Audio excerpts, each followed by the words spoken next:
आता आपण गोविंद प्रभू बाबाचं चरित्र श्रवण करत आहात। माईम भट्टाने संकलित केलेलं नागदेव आचार्यांना एक एक शब्द विचारून ते चरित्र माईम भट्टोबासांनी लिहिलेलं असं हे चरित्र आपण श्रवण करता करता गवळणींची खेळू बेलोरी मार्गे आपण इथपर्यंत आलो होतो। पुढे खेड मार्गे गवळणीशी खेळू तशाच धर्तीचं हे लीळा आहे, फक्त गावाचं नाव बदललं। त्या बेलोरी रस्त्याने गोविंद प्रभूंनी लीळा केलेली आहे। आता ह्या खेड मार्गे दुसऱ्या गवळणी आहेत, त्या गवळणीशी गोविंद प्रभू बाबांनी, गवळणी म्हणजे दही दूध विकतात त्यांना गवळणी म्हणतात, त्या गवळणीशी खेळू। खेडी मार्गे गवळणी वडा खाली येती। खेडीच्या रस्त्याने खेड या खेडच्या रस्त्याने गवळणी एका वडाच्या झाडाखाली यायच्या। तिथं गोविंद प्रभू जायचे, दही दूध आस्वाद येती, त्यांच्या मडक्यातलं दही दुधाचा स्वाद घ्यायचे आणि ज्यांनी स्वाद घेऊन झाला ते विके दुना लाभ होय, दुप्पट पैसे मिळत होते। जयाचे न स्वीकारती त्याचे न स्वीके, ज्याचं स्वीकार केलं नाही, ज्या बाईचं स्वीकार केलं नाही तिचं न विके। संपूर्ण गाव जरी फिरलं तर कोणीही घेत नव्हतं। ज्या चोरी त्याचेही न विके, जे चोरून आणायचे किंवा चोरीच्या रस्त्याने जायचे त्याचेही न विके। मग अवघिया म्हणती तुवा राऊळ अशी चाखो दिदले, म्हणे नाही मी चोरून आली, गोविंद प्रभू बाबाच्या चोरट्या रस्त्याने आली, चाखू काही दिलं नाही। त्या म्हणती राऊळा करवी चाखवी, जा तुला जर हे विकायचं असलं तर परत गोविंद प्रभू बाबाजवळ जावं लागेल, त्यांचं ते चाखावं लागेल, मग आताच विकेल तेव्हाच्या तेव्हाच विकला जाईल। ते जाय राऊळा करवी चाखवी, मग विके त्याशी दुना लाभ होय, त्यांनाही दुप्पट फायदा व्हायचा। मग ते सर्व म्हणायचे राऊळ बापू, राऊळ ईश्वर, राऊळ माय, राऊळ बापू, आणि गोसावी नगरामध्ये परत आपल्या रुद्धपूर नगरामध्ये यायचे। पुढे सकळ मार्गाची या गवळणीशी समजता अशी खेळ, एकही गवळण सोडली नाही, सर्व कणवेचे जीव होते। जेवढे रुद्धपूरच्या बाहेर रस्ते जातात, प्रत्येक गावाला रस्ता जातो रुद्धपूरच्या बाहेर, ज्या ज्या खेड्याला, त्या प्रत्येक रस्त्यामध्ये गवळणींची खेळ गोविंद प्रभू बाबा करायचे। गोसावी सकळ मार्गी गवळणीची करती, रस्ता कोणताही असो त्या सकळ रस्त्यामध्ये गवळणींची खेळ करायचे, दही दूध आस्वाद घ्यायचे। एखादी चोरीनं निघून जायची, एखादी एकीचे चाखिले नशे, एखादी एक चुकली असे, अशी जे असन ऐशिया ज्या सातेची या वडाखाली मिळते। आणि त्यांच्या गप्पा चालायच्या की गावामध्ये महारवाड्याच्या पश्चिमेमध्ये 2 पार होते, तिथं पिंपळाचं झाड होतं, तिथं सर्व जमा व्हायच्या। पार म्हणजे झाडाच्या खाली बांधलेला ओटा, त्याला पार म्हणतात। तिथं ह्या सर्व एकत्र यायच्या। एरी एरी ते विचारती, एर हिला विचारे ते तिला उशीर का लावला, तू का उशीर लावला, म्हणे राऊळ आम्हाशी पाशी आले, राऊळ आमच्याजवळ होते, आता एका रस्त्याने एक येते आहे, गावाच्या दुसऱ्या बाजूने दुसऱ्या रस्त्याने एक येते आहे। गावाचे रस्ते अनेक आहे आणि अंतरही बरंच आहे, गावाचं या टोक तर कठोऱ्याचा रस्ता ते टोक, म्हणजे अशा प्रकारचं त्या रुद्धपूरचे अनेक रस्ते वेगवेगळे आहेत। मग एर विचारायचे कसं काय तुला उशीर लागला, म्हणजे राऊळ आम्हा पाशी होते। त्या दुसऱ्या बाया म्हणतात, अरे राऊळ तर आमच्याजवळ बी होते, राहुल तर आमच्याजवळ बी होते, तुमच्याजवळ होते म्हणता तुम्ही, आणि आमच्याजवळ बी होते. दोघांच्या गावाचे रस्ते आले, दोघांच्या भेटी एका ठिकाणी व्हायच्या, पण अलग अलग गावावरून यायच्या, आणि दोघं एकमेकांमध्ये सांगायच्या आणि एकमेकाला आश्चर्य, हां आम्हाला भेटले तुम्हालाही भेटले, म्हणजे आश्चर्य करायच्या. ज्या दह्ये दूध लपवती लपून ठेवायचे त्याचे न विके, त्याचं विकल्या जात नव्हतं. मग त्या विचारायच्या, तुझं का विकल्या गेलं नाही, असं असं केलं का तू? म्हणे नाही, आताच जा तसं कर आणि मग काय होईल, विकेल. तेव्हा त्यांचं विकायचं. एक म्हणती गोसावी गावीच्या गवळणीच्या घरा बीजेकर. एकाची वासना आहे की प्रत्येक जे दही दूध तयार करणारे लोक आहेत त्या लोकांच्या घराला ते काय करायचे, जायचे आणि त्याशी खेळ करायचे आणि दही दूध चाखायचे आणि मग आपल्या गावात यायचे. अशी एखादी म्हणजे प्रत्येक दही दूध विकणारी बाई होती. त्या प्रत्येकाच्या घरी गोविंद प्रभू गेले. त्या प्रत्येक बाईला रस्त्यामध्ये त्यांनी अडवलं. जे चोरून गेली तिथं विकल्या गेलं नाही. अशा माध्यमातून गोविंद प्रभू बाबांनी या गवळणींच्या क्रीडा केलेल्या आहेत आणि प्रत्येक गवळणीला त्याच्यापासून दुप्पट चौपट अशा प्रकारचा लाभ झालेला आहे. पुढे देवळा ब्राह्मणाचे अन्न आरोगण. रिद्धपूर पेठेचं गाव, खूप मोठं गाव, आजही मोठं आहे. एक दिवस शांतेच्या दिवशी ब्राह्मण एक शिदोरी घेऊन आला. काहीतरी शांत असेल त्या दिवशी ब्राह्मण एक शिदोरी घेऊन आला, रुद्धपूरला आला आणि काही काम असेल. आता शिदोरी ठेवावं कुठं हो, कुठं बी ठेवली तर गोविंद प्रभू खाल्ल्याशिवाय राहणार नाही. आणि गोविंद प्रभू तर भ्रष्ट करणारे माणसं आहे.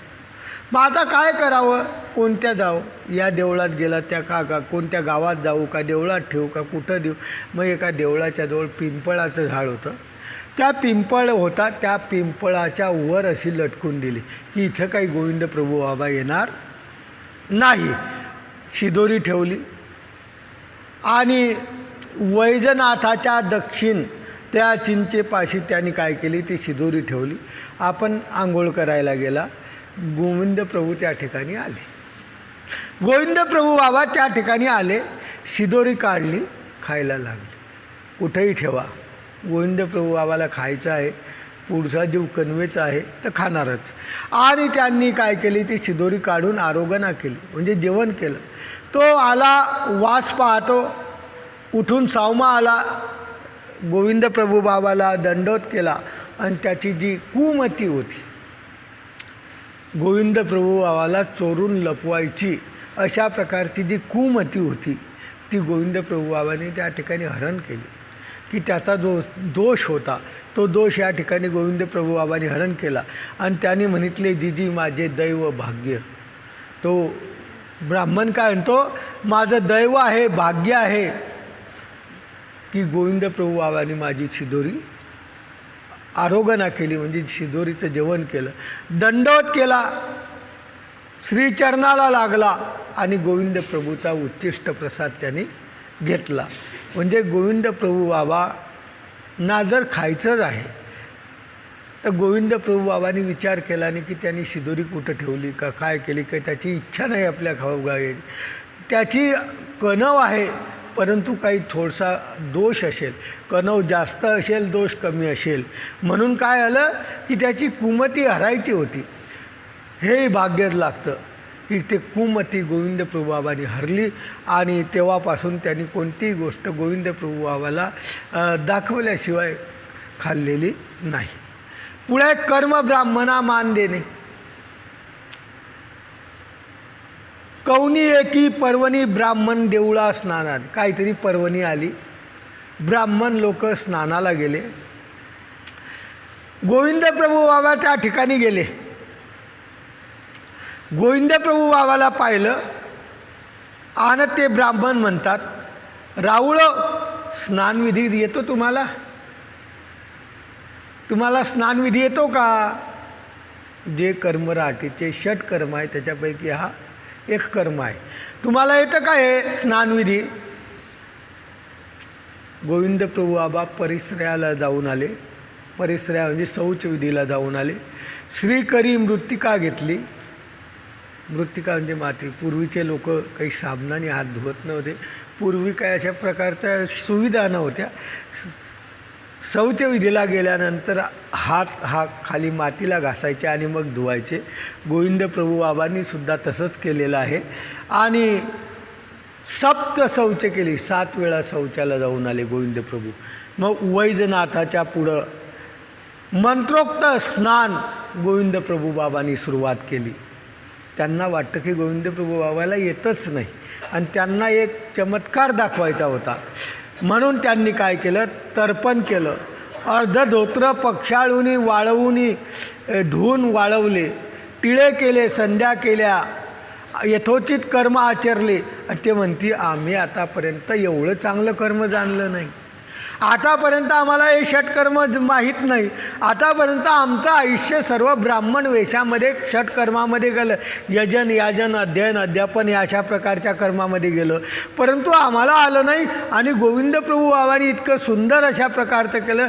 सर्व ब्राह्मण ठाकले, पाहतच राहिले, आश्चर्यचकित झाले. मग गोसावी हास्य केले, टाळी वाजवली. गोविंद बाबांनी गगनाची वास पाहिली, टाळी वाजवली आणि भिंतीवर उभे राहिले. आणि त्याच ठिकाणी ज्या लोक आंघोळ केली त्याच ठिकाणी त्यांनी हे बी दाखवून दिलं की करतात हे पवित्र पाणी समजतात ना, हे पवित्र नाही आहे हो. तिथंच कासोटा बाजूला करून तिथं ज्याला लघवी म्हणतात ते करून टाकली त्याच्यात, त्याच पाण्यामध्ये. धारामध्ये आंघोळ करत होते, त्या उदकामध्ये ते लघवी केली. आणि आपला उभ्याच त्यांनी मूत्र केलं. आणि ब्राह्मण म्हणतात एवढा वेळ राऊळ कर्माशी मान दिला ना, आता काय करता हे? ब्राह्मणाला कापा. ब्रह्म ते अविक्रिय. गोविंद प्रभू बाबा अविक्रिय आहे, त्यांना काही घेणं नाही कर्माशी. नमाम कर्माने लिंपंती नमे कर्म फलेस्पृहा. कोणताच परमेश्वर अवतार कोणत्याच कर्माला लिंपायमान नाही. नमाम कर्माने लिंपंती. कोणतंच कर्म परमेश्वराच्या ठिकाणी लागू शकत नाही ना, कोणत्या देवतेची लावायची ताकद नाही. म्हणून ते म्हणतात की ब्रह्म तो अविक्रिय. आतापर्यंत कर्माला मान दिला, पण त्याच्यामध्ये दाखवून दिलं की ब्रह्म कसा आहे, अविक्रिय, जो कधीही विकरत नाही. अशा प्रकारचा ब्रह्म अवतार गोविंद प्रभू आहे. निर्विकल्पकी, त्याला विकल्प कोणताच नाही, निर्विकल्प आहे. आणि मग गोसावीन तिथे म्हणजे त्यांच्या कर्माला मान देऊन त्यांना सांगून दिलं की तुम्ही करता हे चुकीचं आहे, हे काही चांगलं नाही.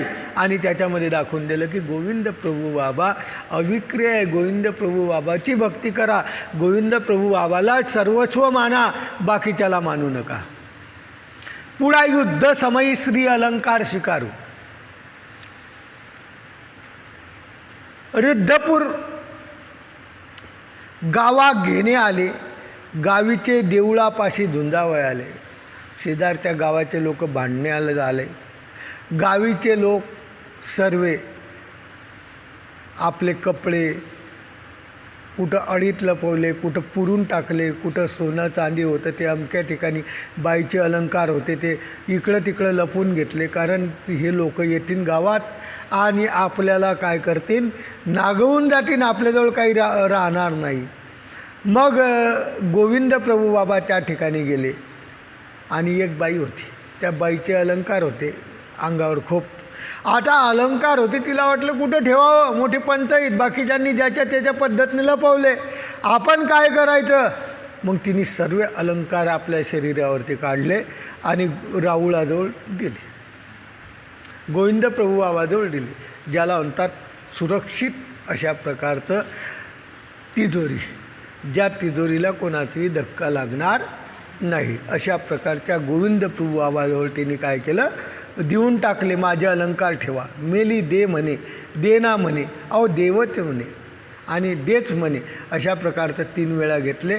गोविंद प्रभूंनी ते अलंकार घेतले आणि त्या देवळापाशी सर्व दोन्ही सैन्य, या गावचं आणि त्या गावचं, एकत्र उभं राहिलं तळ्याच्या पाळीवर.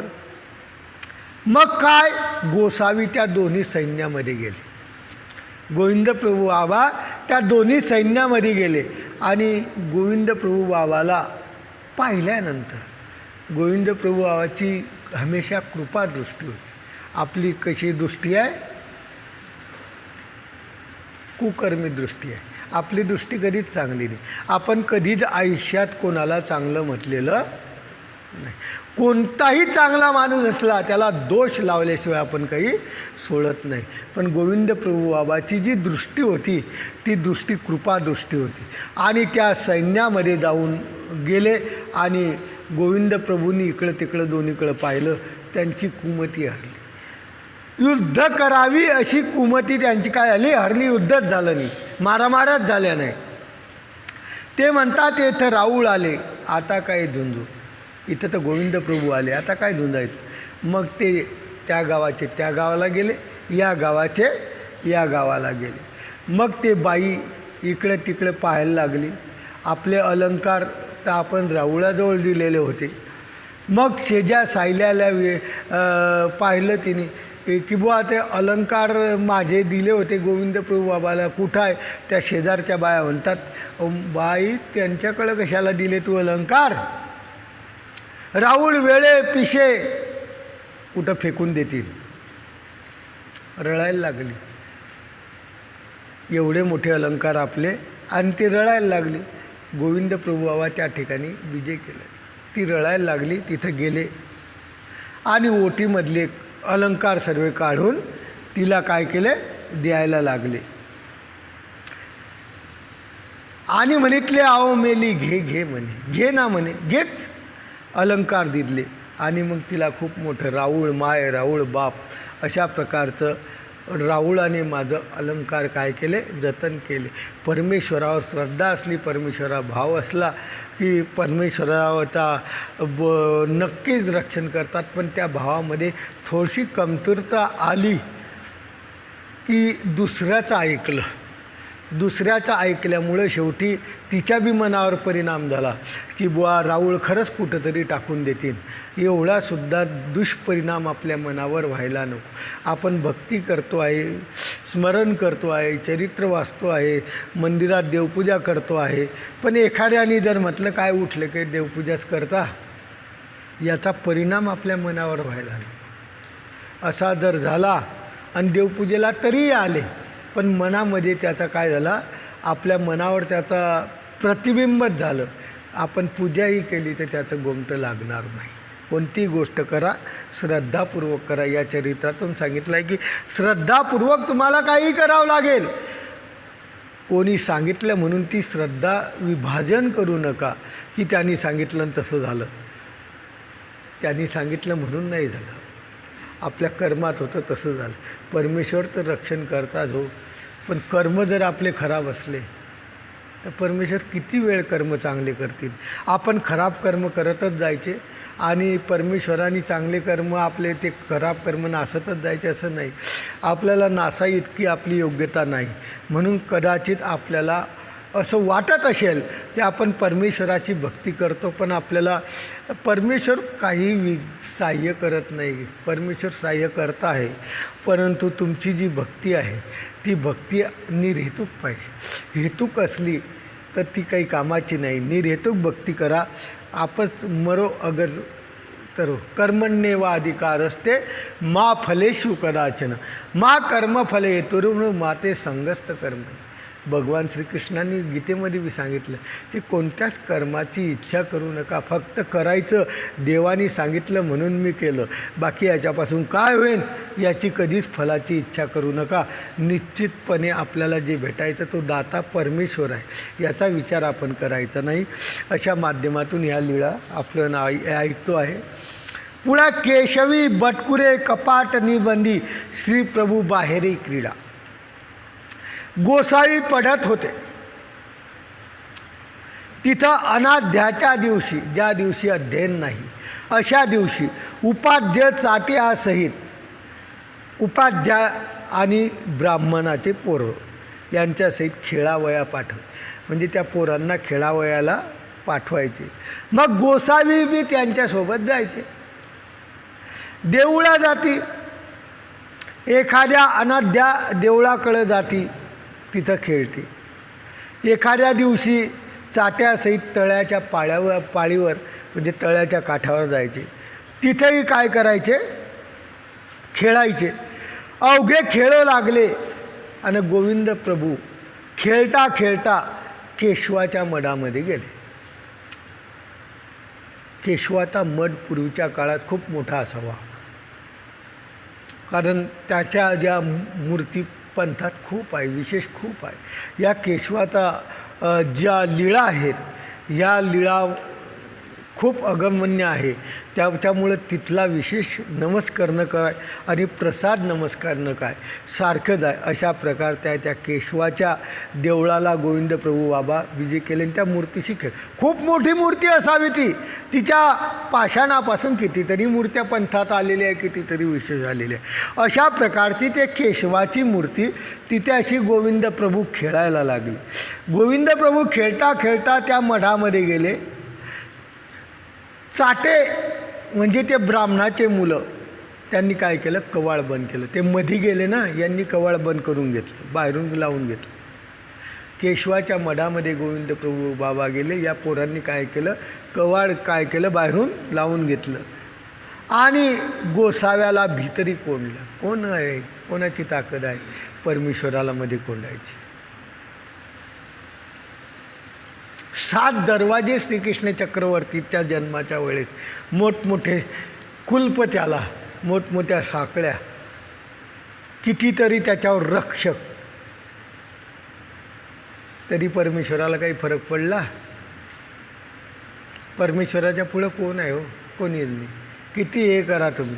आणि अशा प्रकारचं इथंसुद्धा गोविंद प्रभू बाबाला कोंडलं.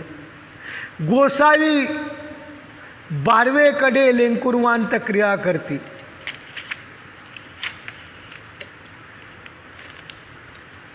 आणि केशवाच्या देवळा घेऊन जात.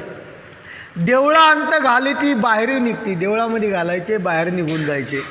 कवाडे घालायचे, आतमध्ये कोंडायचे, परत बाहेर यायचे.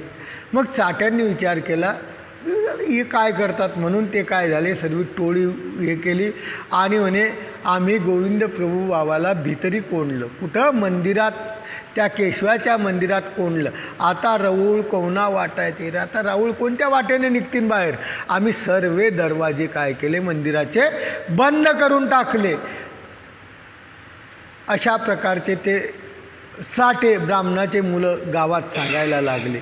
आणि ते रस्त्याने केशवीचा विद्यार्थी गावात जात होता. ते म्हणतात काय झालं रे? म्हणे चाट्यांना चाटे म्हणतात, ते ब्राह्मणाचे मुलं म्हणतात की का ओरडताय तुम्ही? तर म्हणे आम्ही राऊळाला भीतरी कोंडलं. गोविंद प्रभू बाबाला मंदिरात कोंडलेलं आहे. केशवाच्या हातात ते बाहेर काही निघू शकत नाही. कोण म्हणे कोंडलं तुम्ही? जा पडते. तुमच्यानी कुठे ते कोंडल्या जातील का? तुमच्यानी कोंडणे राऊळ काही राहते? तुम्ही जर ते कोंडले तर राऊळ काही मधी गोविंद प्रभू बाबा काही माते? अरे राऊळ हाटवटी खेळत असते. कुठं बाजारात तुम्ही मंदिरात कोंडलं? ते जाऊन पहा बाजारात. गोविंद प्रभू बाजारामध्ये काय करताय? खेळताहेत. मग तेली हाटे गोसावी खेळत होते. मग तेलियाचा जो बाजार होता तिथं गोविंद प्रभू बाबा खेळत होते. आणि हाटवटी गोसावी खेळत असताना त्या ठिकाणी ती भीतरी कोणती पर बाहेर निघे. अशा प्रकारची लीळा गोसावींनी त्या चाट्यांच्या मुलांना सांगितली, त्यांना दाखवून दिली ना. आश्चर्य झालं. परमेश्वराला कोणणारा या जगात कोणीही नाही. परमेश्वरालाच नाही, परमेश्वराचा भक्त्याला सुद्धा कोणणारा या जगात कोणी नाही. परमेश्वराच्या भक्ताला दुःख देणारा सुद्धा या जगात कोणी नाही. कारण परमेश्वराजवळ 81 कोटी 1.25 लक्ष देवता आहे. कोणती देवता कोणत्या वेळेस काय करेल काही सांगत नाही.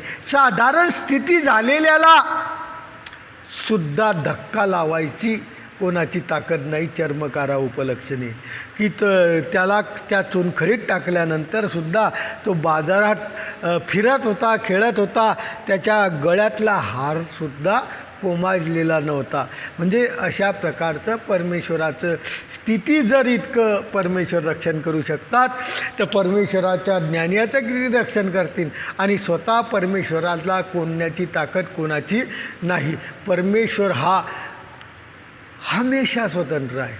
परमेश्वराला कोणाचंही बंधन नाही. कोणाचं ऐकलं परमेश्वराने कधी? आतापर्यंत कोणत्या अवताराने कोणाचं ऐकलं? बाईसाचं बी ऐकलं नाही. तुम्हाला वाटन की बाईसाचं ऐकलं, पण बऱ्याच वेळा बाईसाला म्हणे आता तुमचं बी ऐकणार नाही. आग्रह घेता का? आम्ही गायब होऊन जाऊ. म्हणजे परमेश्वर कोणाचं ऐकत नाही. परमेश्वर हा स्वयंभू आहे. परमेश्वराच्या अधीनात्वात सर्व सृष्टी चालते, पण परमेश्वर कोणाच्या अधीन जाणारा नाही. अशा प्रकारच्या या लीळेतून सांगितलेल्या प्रत्येक अवताराच्या लीळेमध्ये तुम्हाला एकच फरक दिसेल, किंचित विलक्षण. आणि फक्त लीळा आहे, परमेश्वरच करू शकतात. म्हणून लोक म्हणतात तुम्ही बी तर 5 अवताराला बसतात. तुम्ही कुठं एक एक करता म्हणे एक निष्ठाने. तुम्ही बी तर 5 अवतार बसता, पण 5 अवतार भजत नाही. आम्हाला आमच्या स्वामी चक्रांनी 5 सांगितले. आणि या 5च्या पूर्णपणे तुम्ही जर आचरण पाहिलं, या 5च्या पूर्णपणे जर लीळा पाहिल्या तर सर्वांच्या लीळा जवळजवळ सारख्या आहे. ज्याच्यामध्ये कोणतीच हे नाही, कोणत्याच लीळेमध्ये परमेश्वराचं उमटवलं नाही, अशा कोणत्याच अवताराच्या लीळा नाही. म्हणून बाबांनो 5 अवतार जरी असले तर 5ही अवतार मात्र एकच बुद्धमय आनंदमय परमेश्वराचे आहे. म्हणून परमेश्वर जो आहे त्या परमेश्वराचं याच सृष्टीत नाही, याच युगात नाही, तर जेव्हा जेव्हा अनंत ब्रह्मांडात अनंत युग अनंत परमेश्वर अवतार आहेत त्यांचं वर्चस्व असंच आहे. सर्व देवता त्यांच्या अधीनच आहे. जीवाचा तर प्रश्न नाही. जीवाचा विचार करायचाच नाही. जीव मायेशी अधीन होय का प्रपंचाशी अधीन होय, याच्या पलीकडं जीवाजवळ काहीच नाही. जीव एक तर मायेच्या अधीन राहतो, इथं आला की प्रपंचाच्या अधीन राहतो. याच्या पलीकडं त्याला स्वतंत्ररित्या कोणतंही ठिकाण नाही. पण परमेश्वर तसा नाही. म्हणून परमेश्वराला कोणण्याचा प्रयत्न जरी केला या ब्राह्मणाच्या मुलांनी, पण तो सक्सेस झालेला नाही. पुढे केशवी बोने आरोगण. केशवी विद्यार्थी नीच केशवाशी बोने देत. ते केशवाची मूर्ती खूप मोठी होती आणि गोविंद प्रभू बाबा दररोज तिला खेळायला जायचे. त्या केशवाच्या मूर्तीला ते विद्यार्थी दररोज उपार द्यायचे. बोने म्हणजे उपार. उपार घेऊन जायचे. गोविंद प्रभू बाबा काय करायचे, त्यांनी नेला की गोविंद प्रभू बाबा खाऊन घ्यायचे. ती देवता खाओ नको खाओ, परमेश्वरच काय करायचे, खाऊन घ्यायचे. एका दिवशी गोविंद प्रभू बाबाला चुकून न्यायचं ठरवलं की गोविंद प्रभू बाबाला सांगायचं नाही, त्यांना चोरून न्यायचं आणि केशवाला दाखवायचं. कारण हे काय करता, उष्ट करून टाकतात आणि त्याच्यामुळं ती देवतेला काही स्वीकार करत नाही, असं यांचा समज झाला. असा काय आला, यांचा समज झाला. आणि यांचा समज झाल्यानंतर त्यांनी चुकून नेलं आणि त्या केशवाच्या मूर्तीला तो बोना म्हणजे तो उपार काय केला, दाखवला. गोविंद प्रभूबाबांनी खाल्ला नाही. त्याचा परिणाम काय झाला तर त्या आधी रात्री त्या केशवाच्या मूर्ती यांच्या स्वप्नामध्ये आली. आज माझा उपास पडला. तुम्हाला तो उपार दाखवला होता आणि उपास पडला. तेही म्हटले आम्ही तरी बोने आणले, आम्ही तर बोने आणले, उपार आणलं, तुम्हाला दाखवला. ते म्हणतात आज राऊळ आरोग्यती ना. गोविंद प्रभू बाबांनी खाल्लं नाही म्हणून मीही खाल्लं नाही. आधी कोण खातील, गोविंद प्रभू बाबाच खातील, तेच त्याच्या योग्य आहे. म्हणजे असं देवतेला वाटायचं. म्हणून देवता पेक्षा परमेश्वर खूप पटीनं श्रेष्ठ आहे.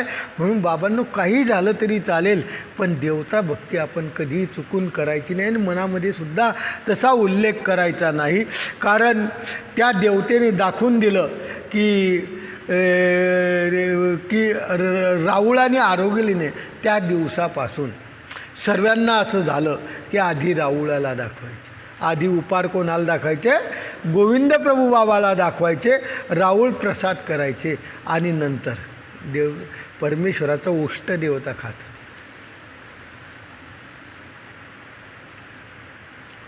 असा परमेश्वर श्रेष्ठ आहे. आणि परमेश्वराचा उष्ट देवताच काय जीवही खातो. म्हणजे अशा प्रकारचा जो परमेश्वर आहे हा परमेश्वर स्वयंभू आहे. आणि स्वयंभू असल्यामुळे देवतेपेक्षा कितीतरी श्रेष्ठ आहे. म्हणून या देवतेने स्वतः दाखवून दिलं त्यांना, अरे बाबा तुम्ही त्यांना चोरून आणलं तर मी काही खाल्लं नाही, आणि मला जर खाऊ घालायचं असलं तर आधी त्यांना द्यावं लागेल तरच मी स्वीकार करेल. नाही तर आता तुमची याच्यावर विपरीत बुद्धी होऊ शकते की गोविंद प्रभू बाबाला आधी खाऊ घालायचं नंतर देवतेला न्यायचं. काही हरकत होऊ शकते, काही अडचण नाही. जीवमती आहे की चरित्राचं चालतं असं काय की आधी मंदिरात उपार न्यायचा नंतर गावातल्या मंदिरात न्यायचा. तुमच्यासाठी विधी निया. तुम्ही येथीचे उपासक आहे, एकनिष्ठ आहेत, तुमच्यासाठी विधी निया. हे जे अज्ञान लोक आहे त्या अज्ञान लोकांचा भाव इकडं वळावा त्याच्यासाठी आहे. नाही तर काय होतं, पोथीमध्ये वांगे ऐकले आणि वांगे ऐकल्यानंतर मनावर परिणाम झाला. अरे अरे पोथीमध्ये गोविंद प्रभू चरित्रात असं निघालं होतं की आधी काय करायचं, मंदिरात उपार न्यायचा नंतर मात्र देवतेला नेला तर चालतो.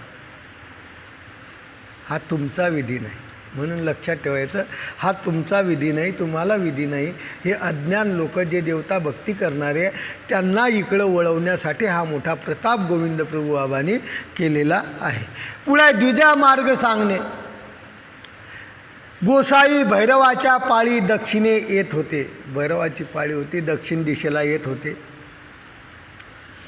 पश्चिम दिशेला उभे होते. पटांगणामध्ये चक्र मारत होते, वेळेकरते म्हणजे फिरत होते. एक ब्राह्मण त्या वाटा जात होता. रस्त्याने एक ब्राह्मण जात होता. तो विचारतो देऊळवाड्याला कोणती वाट जाईल, कोणती वाट देऊळवाड्याला जाईल. गोसाई श्री मुगटे असा अनुकार केला. गोविंद बोलत नव्हते, फक्त आपल्या श्री मुगुटाने अनुकार केला की अमकी अमकी जाईल. आओ मेला जाय म्हणे वरतू जाय म्हणे, आओ मेला वरतू जाय म्हणे.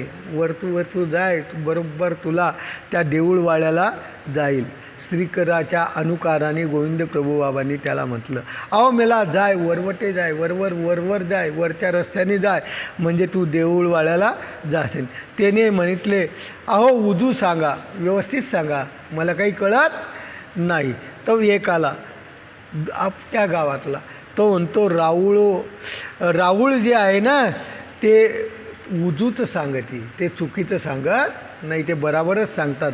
याच रस्ता देऊळवाड्याला जातो. अशा प्रकारचं गोविंद प्रभू बाबा रस्तेही सांगत होते.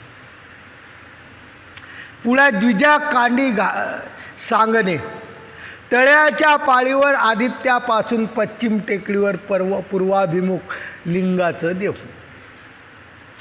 तळ्याच्या पाळीवर म्हणजे तळ्याच्या काठावर आदित्यापासून, आदित्य काय, पश्चिम टेकडीवर, पश्चिमेला टेकडी होती त्याच्यावर पूर्वाभिमुख लिंगाचं देऊळ. म्हणजे माईम भट्टांनी जे लिहिलेलं आहे त्या देवळाचं तोंड कोणत्या बाजूला होतं, कोणत्या टेकडीवर होतं, कसं होतं, इतकं सविस्तर लिहिलेलं गोविंद प्रभूचरित्र. आपल्याला जर 4 वेळा बी यात्रेला गेले आणि रस्ता विचारला तर आम्ही मागं बसतो आणि आमचं काय होतं चालू. त्यामुळे रस्ते तुम्ही पाहत जा, आम्हाला रस्ता विचारायचा नाही. जो स्थान आलं की सांगत जा की आता उतरा, अशी कंडिशन आहे आपली. पण माईम भट्ट किती विद्वान. गोविंद प्रभू बाबाच्या संपूर्ण जसंच तसं पूर्वाभिमुख, उत्तराभिमुख, दक्षिणाभिमुख. आपल्याला आजही विचारलं की रुद्धपूरचं महाद्वाराचं तोंड कोणत्या दिशेला आहे सांगता येणार नाही. कोणत्या दिशेला आहे, दरवाजाच नाही त्याला आहे.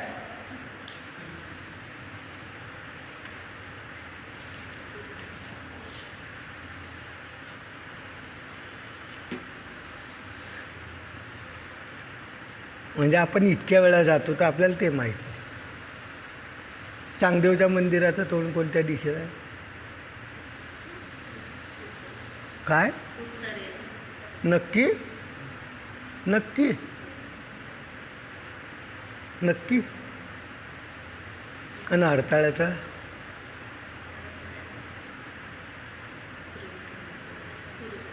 काय? पूर्वेला आहे. आणि महाद्वाराचं राजमठाचं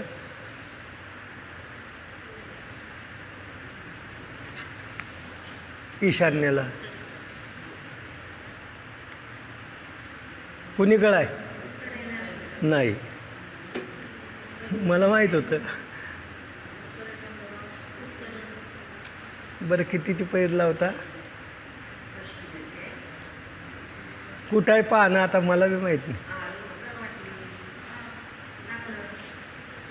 नाही वाटली तुम्हाला, मी कुठं म्हणतो वाटली नाही. वाटली, वाटायचा आणि प्रत्यक्षात फरक राहतो ना. वाटतं तर काय बी, आता त्यांना बी वाटलं काय बी.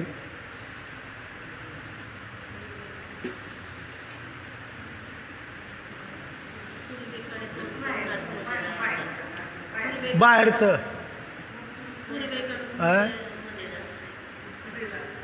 बाहेरचं आणि मधलं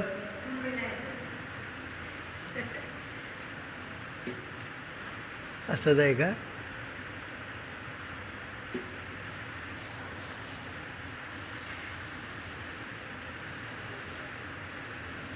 उत्तर कुणीकडे आहे?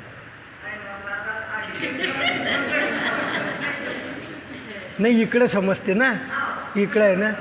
मग असेच पर्वत आहे तिकडं बी. पहाड हाच गेला आहे का तिकडं? हाज आहे का पहाड? नक्की? हां, पूर्वेला आहे पहाड.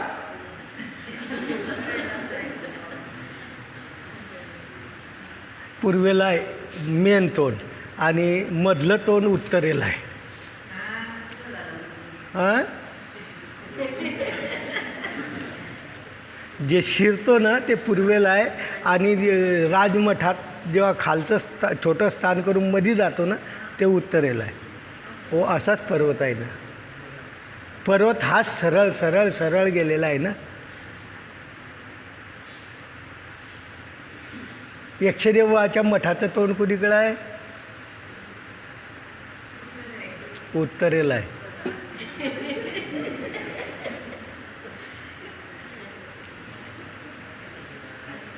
हां, कोणतं खालचं की वरचं? यक्षदेवाचा मेन गेट कुणीकडून आहे? खालचे तर 100 बी गेट आहे, आपले बी आहे, इकून आहे तिकून आहे. मेन गेट कुठून आहे? हां, नाही जातो तर तुम्ही मागून बी जाता, पुढून बी जाता. मेन गेट कोणता आहे? हां, गोपीराज बाबाचं मेन गेट कोणता आहे? असं आहे ना.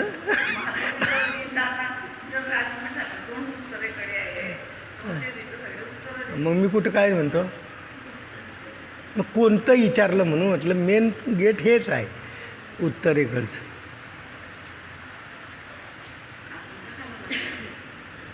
कोण म्हणतं? आम्ही वरूनच जातो, तुम्ही खालून जाता.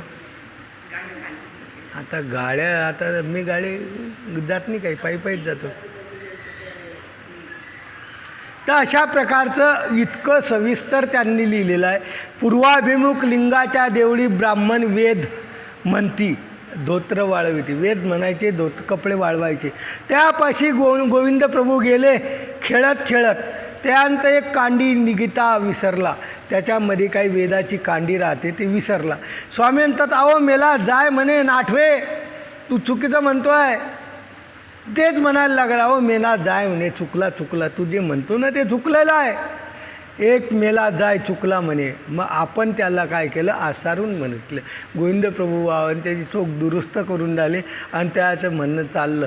त्याशी आश्चर्य झालं, अरे आपल्याला ते यांना येतं. अशा प्रकारचं आश्चर्य त्यांना झालेलं आहे. पुढे द्विजा गोदान पाठवणे.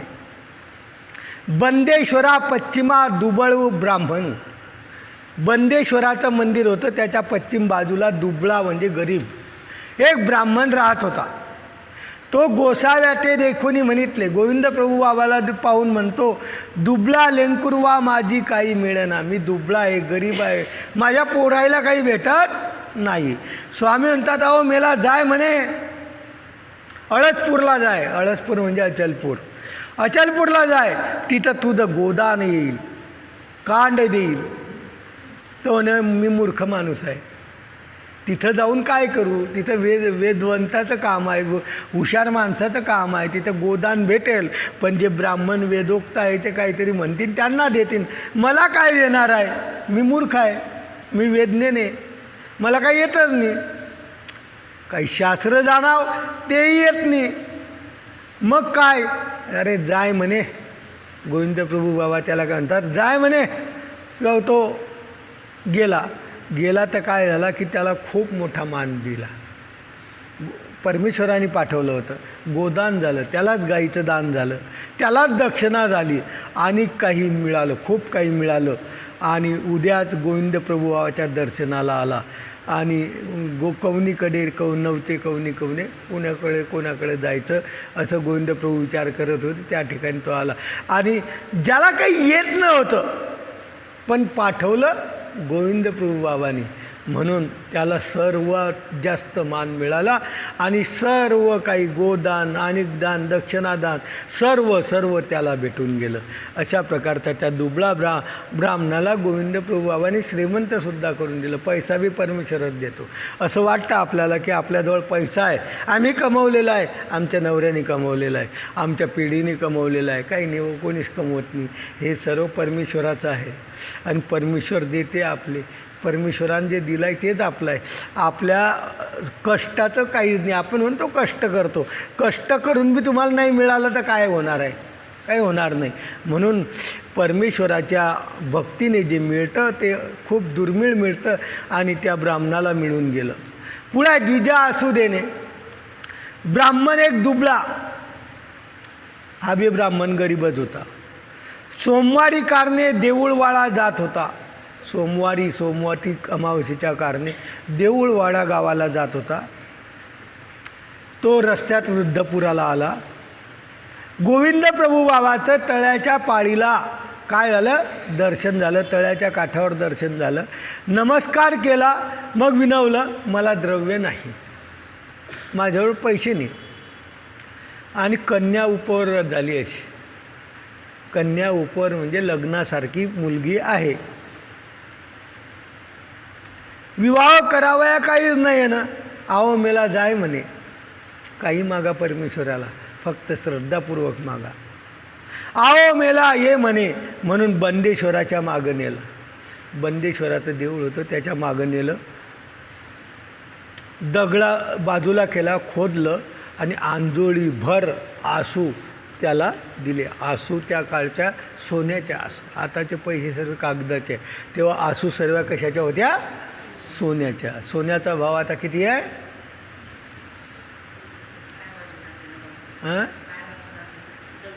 दगड बाजूला केलं, उकरलं थोडं आणि त्याच्यातून काय काढलं?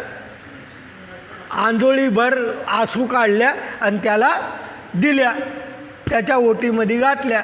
जाय म्हणे. आता गोविंद बाबा नगरात चालले गेले. आता याला काय वाटलं? स्वार्थी जीव हा इतका स्वार्थी आहे, इतका खराब आहे की तेवढ्यात त्याचं समाधान झालं नाही. एकदानी 4 पोरीचे लग्न झाले असते, 4 रस्त्यात. इतकं गोविंद प्रभू बाबांनी काय केलं? देऊन टाकलं. पण जीव कसा आहे? स्वार्थी आहे. आणि इतका स्वार्थी की गोविंद प्रभू बाबाला जाऊ दिलं आणि परत तो त्या मंदिराच्या मागे गेला. किती विचित्र काम आहे. गोविंद प्रभू बाबाच्या जाऊ दिलं आणि परत मंदिराच्या मागं गेला. तिथं आला, उकरून पाहायला लागला, सगळे काळे कोळसे निघाले. काय निघाले? सर्व कोळसे निघाले. म्हणजे जे भेटलं त्याच्यात काय मानायचं? जास्त स्वार्थ केला की तो एका दिवशी खड्ड्यात जात. काय करावं? 4च पोते झाले, 8 पोते व्हायला पाहिजे. अरे पण 4 झाले ते तर घे. जे मिळालं त्याच्यात समाधान मानणं. आणि जास्त जर स्वार्थाच्या मागे गेलं तर जे आहे ते बी काय होतं? खूप झालं आणि व्यापाऱ्याला काय केलं? दान देऊन टाकलं, व्यापाऱ्यांनी पैसेच दिले नाही. म्हणजे काय बसलं आपल्याला, ते कोळशासारखंच काम आहे. म्हणून परमेश्वरावर श्रद्धा असावी. परमेश्वरानं दिलं ना, त्याच्यात समाधान पाहिजे होतं. तर या शहाण्याने परत मागं जाऊन तसे तुम्ही उद्योग करायचे नाही तर मंदिरच्या मागं जासान आणि उकरसान, तिथं कोळसे बी भेटणार नाही, शेणच भेटन, फक्त शेणच भेटन पाठीमागं, बाकी दुसरं काही भेटणार नाही. म्हणून अशा प्रकारचं कोळसे पाहिले आणि आपलं ओटीतलं घेऊन रस्त्याने चालला गेला. म्हणजे गोविंद प्रभू बाबाचं त्याला काय वाटलं की सोन्याची खाणंच आहे तिथं. नाही रे, तुझ्यासाठी फक्त काय केली परमेश्वराने तयार केलं. तुला फक्त तू म्हणत होता की माझ्या पोरीचं लग्न होत नाही पैशासाठी म्हणून तुला दिलं, तर तू परत ऊस गोड लागला तर मुळा सगळ्यात खायचा प्रयत्न केला तर कोळसेच निघाले. काय फायदा झाला. म्हणून जायला नाही पाहिजे होतं. पुढे कुमारी जयोदेने पौर्णिमेच्या दिवशी, आंडोरी म्हणजे लहान्या मुली, बोळवा वया आल्या आणि त्यांच्यामध्ये वादू झाला, वाद. मग गोविंद प्रभू तिथं गेले आणि एका थोयाकडे उभे राहिले, त्यांना जिंकून दिलं. मग बाकीचा पुढचा थोवा हारला. मग गोविंद प्रभू बाबा राऊळो आम्हाकडे या, त्यांच्याकडं काय जातात, पुढच्या थोव्यावाल्याने म्हटलं पोरींनी. मग तिकडच्या थोव्यात गेले, त्यांनाही गोविंद प्रभूबानी काय केलं, जिंकून दिलं. ऐशा उभया जैत, असं काय केलं, दोघांचा विजय करून दिला. धाकुटे म्हणितले करती, वडिला ते तिरस्करीती. म्हणजे धाकट्याचं म्हटलं करतात, वडिलाचा तिरस्कार करतात, त्याच नावे विशेषिती. अलंकार वस्त्र ओळगवलं आणि गोविंद प्रभू नगरामध्ये काय आले, विजय केलं, चालले गेले. सांगायचं तात्पर्य, आमच्या गोविंद प्रभू बाबांनी ही जी लीळा केली आहे, अशीच आमच्या स्वामींनी सुद्धा केलेली आहे की दोघांचा काय केला आहे, विजय करून दिलेला आहे. असं ज्या लीळा परमेश्वराच्या जवळजवळ परमेश्वर अवतार असल्यामुळे एक प्रकार सारखाच असतो, अशा प्रकारच्या लीळा ते उभया जैत करणे. पुढे गोपाळा जैत देणे. गोपाळाची झुंजता दारवंठा पुढा तळे आहे पश्चिमे. गोपाळाला भांडण करताना तळ्याच्या पश्चिम काठावर गोसाव्यांनी अवलोकलं की हे गोवळे गुराखी लोक भांडताय. त्यांच्या पाठीवर हारी केली आणि ग्रामस्थो जयो देती, म्हणजे सर्वांचा विजय हो, हे अशा प्रकारचं त्यांनी करून दिलं. म्हणजे त्यांच्यातले वाद संपवले. गोविंद प्रभू बाबांनी त्यांच्यातले काय संपवले, वाद संपवले. पुढे पवळी शेनी बैल अवलोकने. ओडियाना पोळ्याच्या सनी पाळी लोक आपलाले बैल शृंगारती. पोळा येतो सण, श्रावण महिन्याच्या अमावस्येला पोळा हा सण येतो. त्या दिवशी बैलांचा काय करतात, शृंगार करतात. बैलांना काय करतात, खूप शृंगार करून त्यांची मिरवणूक काढतात. आणि अशा प्रकारचं गोविंद प्रभू बाबाच्या त्या रुद्रपूरला त्या पोळा सण आला. पोळा सण आल्यानंतर घंट्यात घागरे गगरे वगैरे सर्व त्या बैलाच्या गळ्यात बांधलं आणि शृंगारले. आणि गोविंद प्रभू बाबांनी प्रत्येक बैलाला संबंध दिला, अनुकार केला. प्रजालोक वाजन त्रेशी, वाद्यासगट गुढिया वेसने सावमे आले.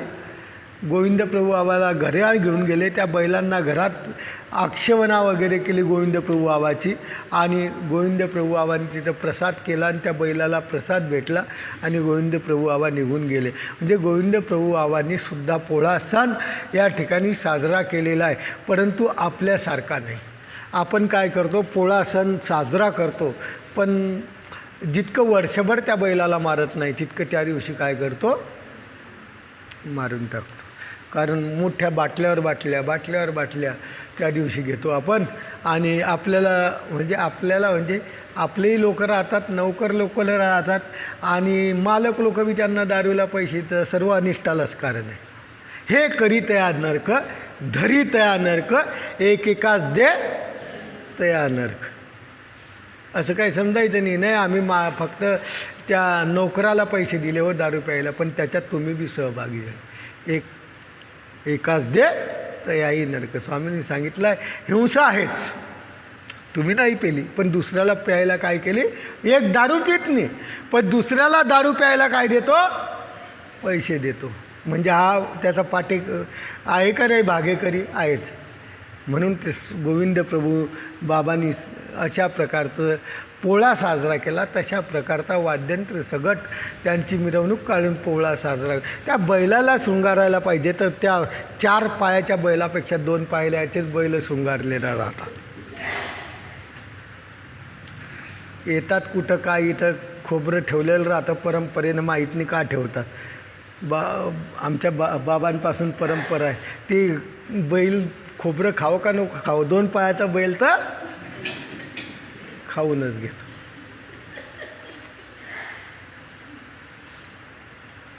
म्हणजे अशा प्रकारचे आपले पोळे आहे. काय त्याला खाऊ घालू का नको घाल, हा काय करतो, हाच बैल राहतो, हाच खाऊन घेतो.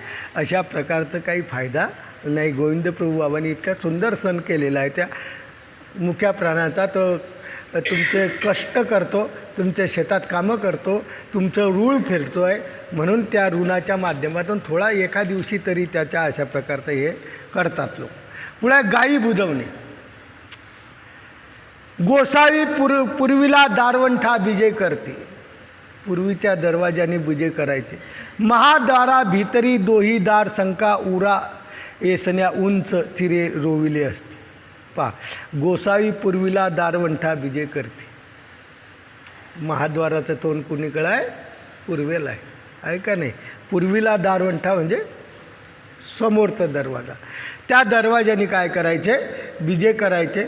महाद्वारा भीतरी दोही दार संका गोविंद प्रभू पाहायचे आणि त्याच्या बाहेरच उंच 2 चिरे होते, त्याला काय म्हणतात विचारी चिरा.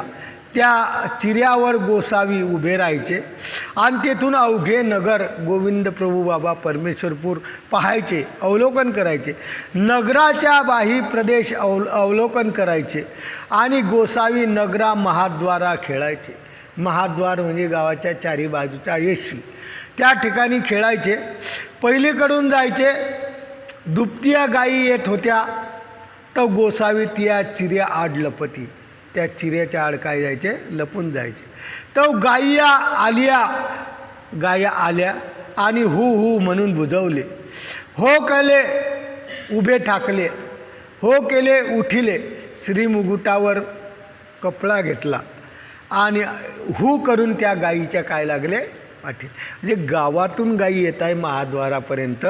तिथं आल्यानंतर हे एका दगडाच्या आड काय गेले, लपले. त्या गायींना हू केलं, तोंडावर फळकं घेतलं आणि परत त्या गायींना गावाच्या बाहेर परत पाठवून दिलं. गावात काही येऊ दिलं नाही. गायी बुजवती गोसावी हास्य करते. गोसाव्या हास्य करायचे आणि त्या दारवंठा तळ्याच्या पाळीवर परत उभ्या राहायच्या. तिथून गोपाळ मागवते त्यांना परत महाद्वारापर्यंत आणायचे. मागवते गोविंद प्रभू बाबा तसंच करायचे आणि त्यांना परत हकलून द्यायचे. या गायी नगरांत येऊ न देते. या गायी नगरात येऊ देत नव्हते. गोसावी पुन्हा अशा प्रकारचे करायचे. गोपाळ गोविंद प्रभूजवळ आले. ते गुराखी लोक गोविंद प्रभूजवळ आले आणि ते विनंती करता, रावळो गायी गावांत जाऊ द्या. गायी काय करा, गावांत जाऊ द्या. घरी तानी वासरूए भुके मरती. त्यांचे जे तानी वासरू आहे ते काय होतील, भुके मरतील. आम्हा कोपणे होईल, आम्हालाही मालकाचं काय होईल, रागवणं होईल. मग गोसावी गायी गावांत जाऊ दिल्या. मग गोसावी गोविंद प्रभू बाबांनी केचित मते ऐसा खेळ भलत्या दिवशी करते. जेव्हा वाटेल तेव्हा गोविंद प्रभू बाबा हा खेळ करायचे की गायी आल्या की गायीला परत हू करायचे आणि परत वापस पाठवायचे, परत ते आणायचे, परत वापस पाठवायचे. अशा प्रकारच्या गोविंद प्रभू बाबांनी त्या पशुच्या जीवांनासुद्धा, पशुमध्ये जे जीव आहे त्यांनाही काही ना काही फळ देत राहिले. पुढे कापूसादी मजुरी देणे. वाजेश्वरीच्या दक्षिण वडा, वाजेश्वरी आज आहे त्याच्या दक्षिण बाजूला शेतामध्ये 2 स्थान आहे. त्या 2 स्थानामधले एका स्थानाची हे लीळ आहे. त्या वाजेश्वरीला दक्षिण वडा पिंपळे तरी वरीला शेताची शेतकऱ्याचे कापूस. शेतकऱ्याचा कापूस होता, आता बी कापूसच आहे. आताही तिथं काय आहे, कापूसच आहे. म्हणजे त्या काळापासून परंपरा चालत आली विदर्भात. ज्या ठिकाणी स्थान आहे त्या ठिकाणी आजही कापूसच आहे. अशा प्रकारचा कापूस पाटिया भरून भरायचे.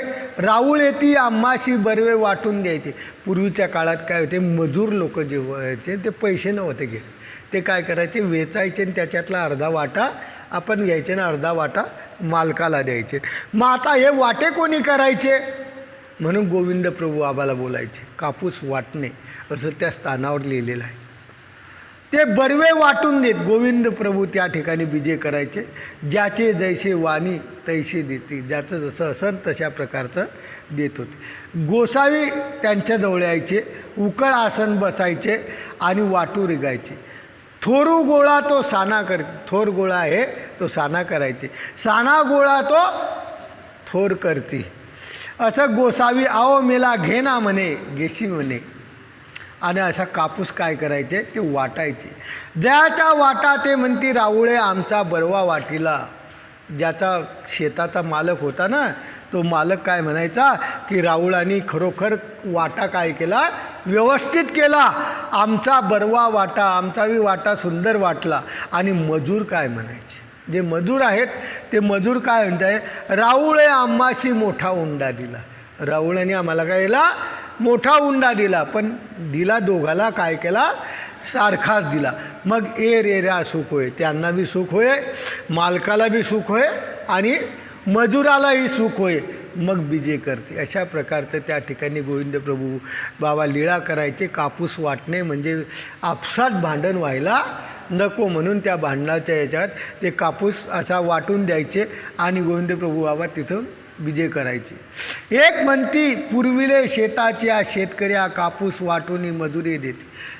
अशा प्रकारचा कापूस वाटून ते मजुरी देत होते. हे रूढी, अशा रूढीची हे लीळा आहे. पुढे देशाउरा कासार पसारू खेळू. संबंध देशावर कासारू चपन त्याचे बिधारे आळंदिया पश्चिमे. कासारू, कासारू माहीतच आहे ना, जो बांगड्या भरतो त्याला काय म्हणतात, चांभार. कासार म्हटलं, कोणी बोलले नाही म्हणून म्हटलं चुकलं माझं म्हणून चांभार का काय.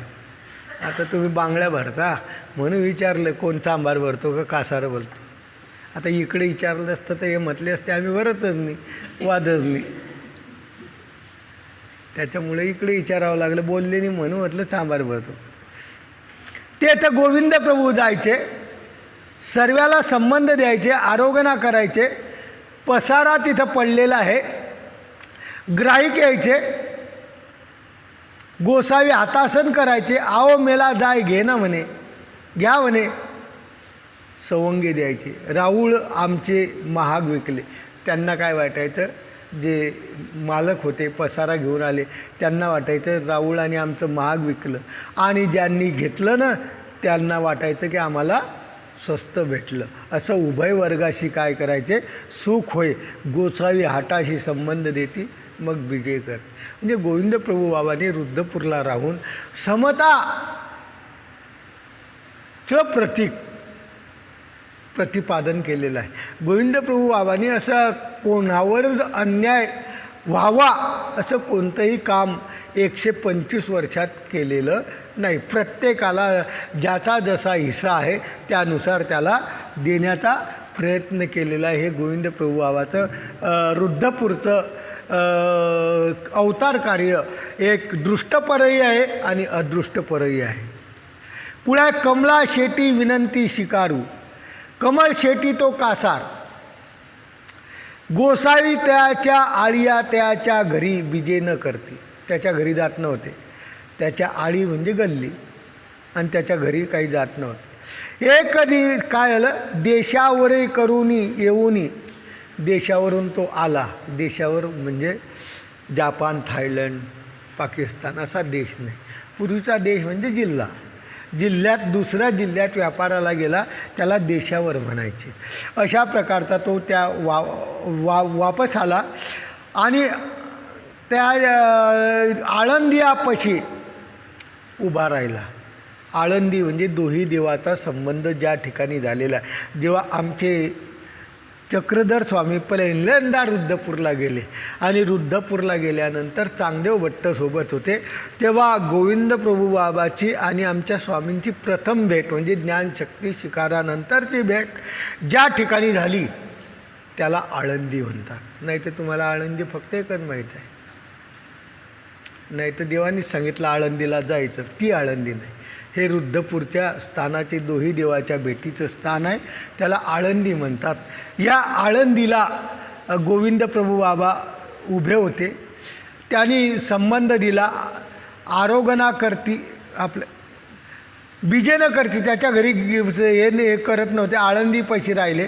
गोसावी तिथं राहिले आणि गोसाव्याची प्रसन्न मुद्रा त्या कासाराने पाहिली आणि त्यांनी गोविंद प्रभू बाबाला विनंती केली, माझ्या घराशी विजय करावे. खूप नम्रतापूर्वक विनंती केली की माझ्या घरी या. म्हणून बहुते अनुकारणे विनवले. खूप कारवण्या केल्या गोविंद प्रभू बाबाच्या की माझ्या घरी तुम्ही यायला पाहिजे, माझ्या घरी तुम्ही यायलाच पाहिजे. अशा प्रकारच्या खूप विनंत्या केल्या आणि गोसावी विनंती स्वीकारली. त्याची नम्रता, त्याचं दुःख पाहून गोविंद प्रभू बाबांनी विनंती स्वीकारली आणि त्याच्या घरी गेले, त्या कासाराच्या घरी गेले. त्याने बाज सुपोती म्हणजे आताच्या पद्धतीत खाट, आता काय म्हणतात बाज सुपोतीला खाट, ती घातली. त्याच्यावर आसन टाकलं, चरण शाळन केलं, पाय धुतले आणि चरणोदक भीतरी घेतलं म्हणजे आपल्या अंतकरणाच्या भीतरी घेतलं. अवघे घरामध्ये ते चरणोदक शिंपलं. बरवा उपहार केला. सुंदर असा उपहार त्यांनी स्वामींसाठी निपजवला.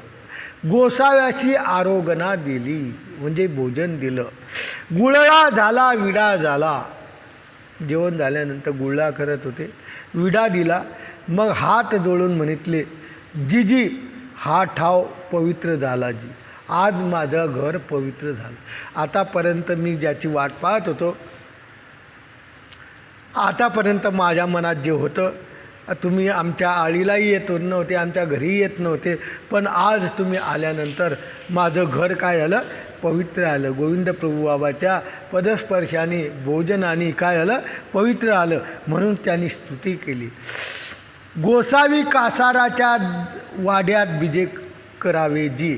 आतापासून गोविंद प्रभू बाबांना म्हणतात की आमच्या वाड्यात तुम्ही दररोज यायला पाहिजे. कृपादृष्टी अवघ्यावर घालावी. प्रत्येकावर कृपादृष्टी काय पाहिजे ठेवायला पाहिजे. मग ते दिवशी कदाचित गोसावी कासार आळीये.